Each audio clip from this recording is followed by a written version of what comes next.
Y lo hacemos para continuar con más información. Como se lo habíamos anunciado, tenemos en la línea al doctor Adolfo Laborde Carranco, quien es internacionalista, con quien platicaremos sobre los atentados ocurridos esta mañana en Bruselas. Doctor, muy buenas noches, gracias por tomar esta llamada. Alejandro, buenas noches, un saludo a todos.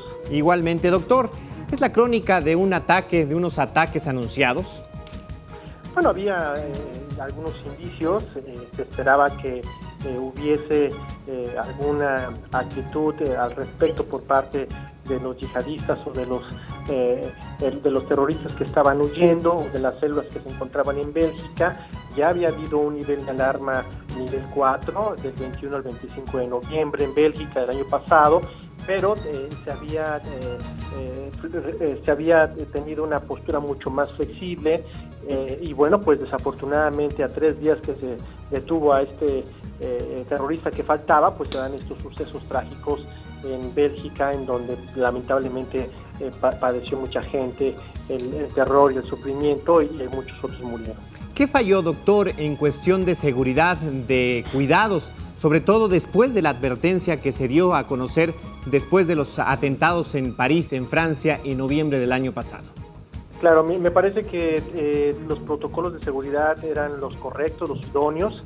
El problema aquí radica en que se está enfrentando a una nueva estrategia de terrorismo donde hay muchas células, hay operadores solitarios, hay una comunicación vertical, no tradicional por parte de estos grupos, que difícilmente puede ser capturado, puede ser interceptada por los servicios de inteligencia y también la tecnología que se cuenta. Por lo tanto, son muy difíciles, están trabajando bajo una óptica diferente, y eso hace que el tema de la contrainteligencia se vuelva más complejo.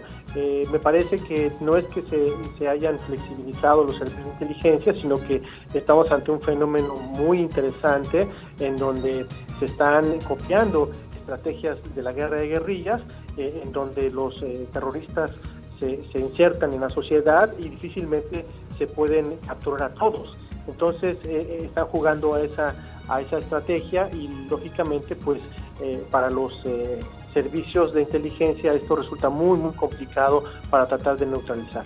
¿ISIS se ha adjudicado estos ataques antes de cualquier investigación? ¿Es correcto? ¿Podemos darlo como un hecho? Bueno, pues es la hipótesis que se ha generado.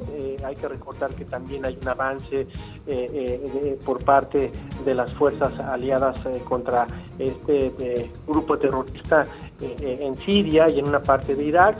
Se ha generado una estrategia bilateral por parte de los Estados Unidos, por parte de Rusia, por parte del propio gobierno en Siria, que han ocasionado que este grupo pierda poderío y pierda influencia en algún perímetro, y por lo tanto esto, conjugado con los hechos que recientemente se observaron en Europa, pueden explicar de alguna otra manera lo que está pasando en Bruselas, sin restar importancia a los complejos, a lo que es la complejidad de las relaciones que existen entre los musulmanes, que han sido de alguna otra manera excluidos de la integración en Europa, y por supuesto con lo que ya vemos con el proceso de adhesión de muchos de ellos a las simpatías o a las filas de ISIS. Adolfo, más allá del terror, ¿qué busca ISIS, qué busca el Estado Islámico con esta serie de ataques? Bueno, pues lógicamente el número uno es mandar un mensaje decisivo, un mensaje fuerte, en donde independientemente del cerco que se le ha hecho, seguirán operando. Y número dos, pues mandar un mensaje claro a la población y sobre todo a los poderes en Europa, porque es ahí donde se está llevando este terrible suceso, en donde no van a echar marcha atrás y seguirán con esta estrategia de mandar terrorismo solamente a través de este tipo de actos, sino a través de este tipo de propaganda política que va implícita en el proceso de expansión de los intereses de este grupo. Doctor, muchísimas gracias por esta conversación, por ayudarnos a entender la compleja situación que se vive en esta parte de Europa. Le agradecemos infinitamente su tiempo y su conocimiento.